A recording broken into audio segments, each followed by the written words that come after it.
Bonjour à tous, c'est Clélia Isaac, j'espère que tu vas bien. Je suis ravie de te retrouver aujourd'hui pour cette vidéo pendant laquelle je vais te parler de méditation. Alors, peut-être que tu te dis, ah non, non, non, la méditation, c'est pas mon truc, vraiment, je n'aime pas ça, ça me saoule, c'est pas mon délire. Je comprends, je comprends. Je me suis dit exactement la même chose pendant très très longtemps et vraiment, je refusais d'utiliser la méditation.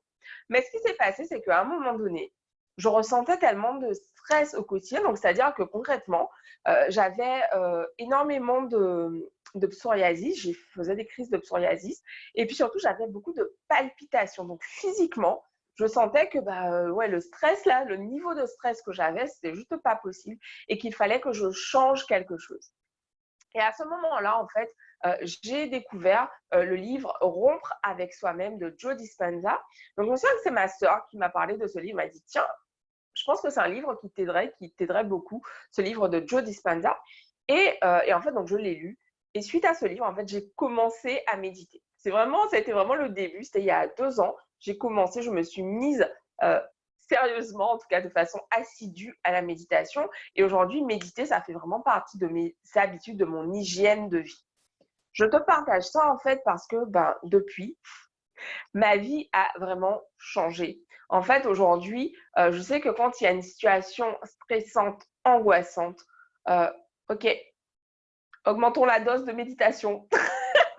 C'est vraiment mon fonctionnement en fait aujourd'hui.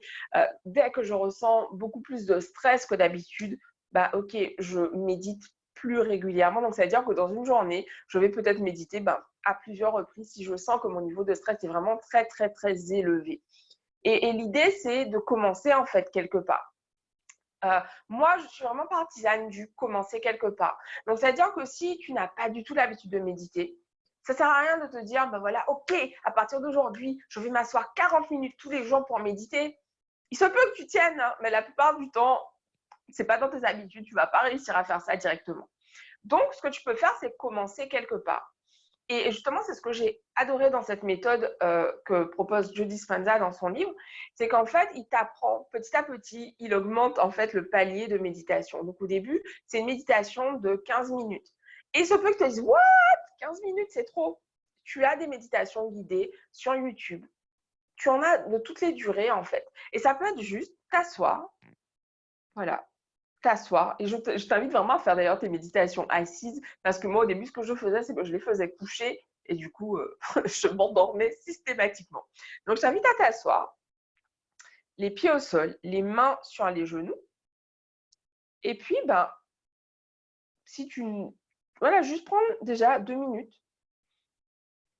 où tu es dans le silence et où tu essaies vraiment de respirer, juste respirer en fait. Ça peut être une première étape, un premier pas en fait. Juste inclure cette habitude tous les jours. Te dire, tu vas faire ça. Tu vas t'asseoir, tu vas respirer.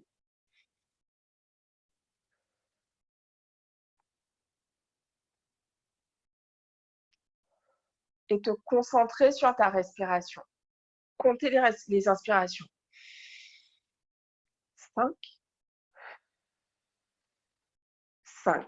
1, 2, 3, 4, 5. 5 secondes, tu tiens l'inspiration. 5 secondes pour l'expiration. Pourquoi je te dis ça? Le fait de te concentrer sur le fait de compter le temps que tu tiens en inspiration et en expiration, ça fait que ton esprit est concentré là-dessus. Notre esprit ne peut pas être concentré sur 36 000 trucs en même temps. Et du coup, en fait, le fait de te concentrer sur, ok, je compte les secondes à l'inspiration, je compte les secondes à l'expiration, ça fait que tu restes présente. Tu restes présente, en fait, dans ce moment que tu prends pour toi et ça t'évite de partir dans tes pensées. Ah ouais, mais est-ce que j'ai déjà sorti la poubelle? Ah, il faut que j'aille promener le chien. Ah, j'ai pas encore emmené les enfants à l'école, etc. Le fait de compter, ça va justement t'éviter de partir justement dans tes pensées. Donc, c'est ce que j'avais envie de te partager aujourd'hui. Je t'invite vraiment juste à tester.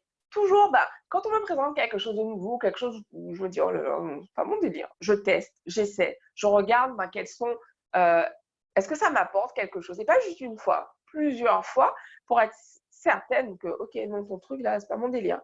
Ou, ouais, ah, finalement, tu sais, j'ai testé. Ah, mais vraiment, mais je kiffe, j'adore en fait. C'est exactement ce qui s'est passé pour moi avec la méditation. Donc, je me fais un devoir d'en parler régulièrement pour inviter un maximum de personnes à s'y mettre parce que pour le coup, ça m'a vraiment changé la vie. Donc voilà, je t'invite à télécharger ton guide des 10 mantras pour changer également ce qui se passe dans ton cerveau, dans ton mental, transformer ton état d'esprit pour que tu puisses vraiment apprendre à croire en toi, apprendre à avoir confiance en toi, apprendre à t'aimer et apprendre à avancer tous les jours vers ce que tu désires. Je t'embrasse et je te dis à demain pour une nouvelle vidéo. Bisous à tous, ciao!